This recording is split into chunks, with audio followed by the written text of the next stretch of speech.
자, 구약성경 731페이지로 가겠습니다. 느헤미야서 4장의 말씀인데요. 느헤미야서 4장 7절에서 14절까지의 말씀 보도록 하겠습니다. 구약성경 731페이지 느헤미야 4장 7절로 14절까지의 말씀입니다. 자, 우리 같이 하나님의 말씀을 받들어 읽겠습니다. 시작.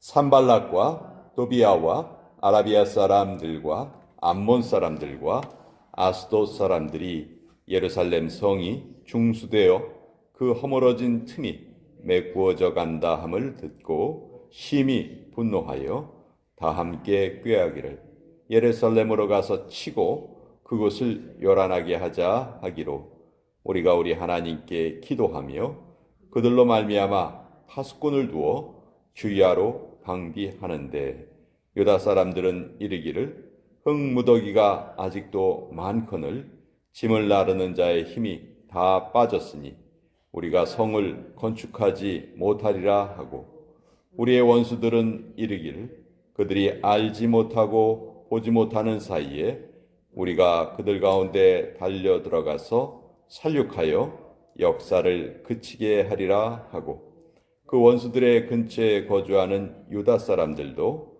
그 각처에서 와서 10번이나 우리에게 말하기를 너희가 우리에게로 와야 하리라 하기로 내가 성벽 뒤에 낮고 넓은 곳에 백성과 그들의 종족을 따라 칼과 창과 활을 가지고 서 있게 하고 내가 돌아본 후에 일어나서 귀족들과 민장들과 남은 백성에게 말하기를 너희는 그들을 두려워하지 말고 지극히 크시고 두려우신 주를 기억하고 너희 형제와 자녀와 아내와 집을 위하여 싸우라 하였느니라.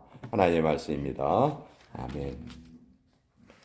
자, 어제 살펴본 그 에스라서에는 스룹바벨이라는 그 지도자가 그 두 번째 성전을 지을 때의 어려움이 잘 나타나 있었고요. 이 느헤미야서에는 이제 그 성전이 완공이 된 이후에 예루살렘 성에 성벽을 쌓는 이야기입니다. 성전을 재건하는 일도 너무너무 힘들었지만 성벽을 쌓는 일 역시 결코 쉬운 일이 아니었습니다. 아마도 그 방해를 생각을 하면은 더 심하지 않았을까 그런 생각도 드는데요. 이때 이 어려운 일을 하나님께 기도하며 백성들의 힘을 하나로 모아서 이루어냈던 그 역할을 했던 사람이 바로 이 느헤미야입니다. 느헤미야는 원래 페르시아 황제의 술 맡은 관원장이었죠. 그렇지만 그 편안하게 살 수 있는 그 자리를 다 내려놓고 폐허로 변했던 그 예루살렘 성으로 돌아와서 성벽 쌓는 일을 완성을 하려고 합니다. 사실 그 이전에도 성벽 쌓으려는 시도가 몇 번 있었어요. 그러나 그때마다 방해가 워낙 심해가지고 그걸 도저히 이루어낼 수가 없었습니다. 그 상황에서 지금 느헤미야가 돌아온 거예요. 지금 7절에 보시면 아주 대표적인 방해꾼들의 이름이 나오는데 산발락과 도비아입니다. 이 두 사람은 아주 그냥 그 반대하는 무리에 거의 앞장서서 이 일을 이끌었던 사람인데 산발락은 그 사마리아 성의 총독이었어요. 그러니까 이 예루살렘 성을 자기의 가까이에 있었기 때문에 마음대로 자기들이 활용을 하려고 했죠. 예루살렘에 워낙 그 이름이 있는 곳이기 때문에 그곳에 가서 장사도 하고 뭐 하여튼 여러 가지 용도로 사용을 해서 자기들의 그 기득권을 계속 지켜나가기를 원했던 거죠. 그런데 거기에 이제 성벽이 쌓아지면은 어떻게 되겠어요? 자기들이 출입을 하지 못하게 되니까 이제 그걸 결사적으로 막으려고 한 겁니다.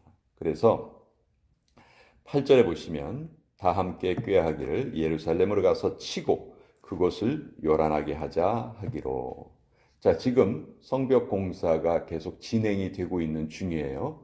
그러니까 이 이스라엘 백성들 입장에서 특히 예루살렘 성을 재건하고 있는 사람들 입장에서는 낮에 뭘 해야 되죠? 열심히 성벽을 쌓아야 돼요. 낮에 노동을 해야 합니다. 그럼 밤에 좀 쉬어야 되잖아요. 밤에 좀 쉬어야 힘을 얻어가지고 또 그 다음날 일을 할 수 있고 그렇잖아요. 근데 이 대적들이 이 사람들을 쉬지 못하게 만드는 거예요. 밤이 되면은 쳐들어오려고 합니다. 그러니까 밤에도 제대로 쉬질 못하고 계속해서 돌아가면서 경비를 서야 했었고, 느헤미야는 이 기간 중에는 단 한 번도 자기의 옷을 벗고 잔 적이 없다. 낮에 일하는 그 복장으로 밤에도 또 계속해서 옷을 갈아입지 않고 언제 어디에서 적들이 쳐들어올지 모르니까 무기를 다 갖추고 잠을 잤다는 것이죠. 그러니까 아마도 성벽을 짓는 과정 중에 육체적으로 가장 힘들었던 시기가 아닐까 그렇게 생각을 하는데, 자, 이때 이들이 10절에 보시면 이제 먼저 말로 계속 방해를 합니다. 유다 사람들, 이 유다 사람들은 실제로 그 성벽을 지금 건축하고 있는 사람들이에요. 그러니까 내부적으로도 지금 많은 불평불만이 나오고 있어요. 흙무더기가 아직도 많거늘 짐을 나르는 자의 힘이 다 빠졌으니 우리가 성을 건축하지 못하리라. 성을 건축하는 사람들 입장에서 지금 너무 힘이 드니까 야, 이거 우리 할 수 있을까? 우리 이거 못하는 거 아니야? 이런 그런 마음이 생긴 거죠. 또 11절에 보시면 바깥에서 우리의 원수들은 이르기를 그들이 알지 못하고 보지 못하는 사이에 우리가 그들 가운데 달려들어가서 살육하여 역사를 그치게 하리라. 너희들 우리가 다 죽여버릴 거야. 그 일을 하지 못하도록 우리가 완전히 방해를 할 거야. 그러니까 안에서도 문제가 생겨 있고 바깥에서도 지금 어려움이 계속 다가오고 있는 거예요. 자, 이 상황을 느헤미야가 어떻게 이겨냈을까? 만약 느헤미야가 이 일을 시작하기 전에 우리가 성벽 재건을 시작을 하면은 하나님이 도와주셔서 아무 어려움 없이 금방 우리가 이것을 완성할 수 있을 거야 라고 생각하고 이 일을 시작을 했다면 느헤미야가 여기서 낙심에 빠졌을 것입니다. 근데 성전을 재건하는 일도 마찬가지였지만 올바른 일을 하기 위해서 하나님의 일을 하기 위해서 우리가 애를 쓸 때 반드시 거기에는 방해가 뒤따른다는 것이죠. 우리가 이것을 정확하게 알고 있어야 돼요. 느헤미야는 엄청난 방해가 안팎으로 있을 것이다 하는 것을 다 알고 시작을 했어요. 그렇기 때문에 이런 방해가 와도 낙심할 이유가 없었죠. 오히려 거기에 대해서 다 대비책을 가지고 있었어요. 자, 13절을 보시면 내가 성벽 뒤에 낮고 넓은 곳에 백성이 그들의 종족을 따라 칼과 창과 활을 가지고 서 있게 하였다. 자, 이미 외적들이 방해할 것을 알고 밤에 쳐들어올 것을 알고 그래서 방비를 다 시켰다는 것이죠. 또 14절에 그들을 정신적으로 다시 한번 그들에게 그들을 고취시키는 그런 말을 합니다. 14절에 내가 돌아본 후에 일어나서 귀족들과 민장들과 남은 백성에게 말하기를 너희는 그들을 두려워하지 말고 지극히 크시고 두려우신 주를 기억하여라. 여기 보면 진짜 두려워할 대상이 누군가, 우리가 진짜 마음을 쏟아야 할 초점이 무엇인가 정확하게 느헤미야가 말해주고 있죠. 우린 자꾸 외부의 상황, 외부의 조건 거기에 우리는 마음이 모아지기 쉬운데 느헤미야는 그러지 말고 주님을 기억하여라. 주님. 지금 우리가 하고 있는 일이 이 하나님의 도성 예루살렘의 성벽을 쌓는 일이고 이 일은 하나님이 기뻐하시는 일이기 때문에 멀리 페르시아에 있던 내가 이곳까지 와서 지금 이 일을 너희와 함께 하고 있다. 그러니 결코 우리의 방해자들을 두려워할 필요가 없다. 이런 말로 계속 백성들을 깨우고 있는 거예요. 이 느헤미야의 이 어려움 속에 느헤미야가 이 어려움을 극복해가는 과정 중에는 반드시 이제 기도가 동반이 됩니다. 항상 이 어려운 일을 이겨나갈 때 느헤미야가 자기의 말로 자기의 힘으로 하는 것이 아니고 하나님께 기도하고 힘을 얻어서 그렇게 이루어 나가죠. 사실 요 앞부분에도 느헤미야서 4장 앞부분에도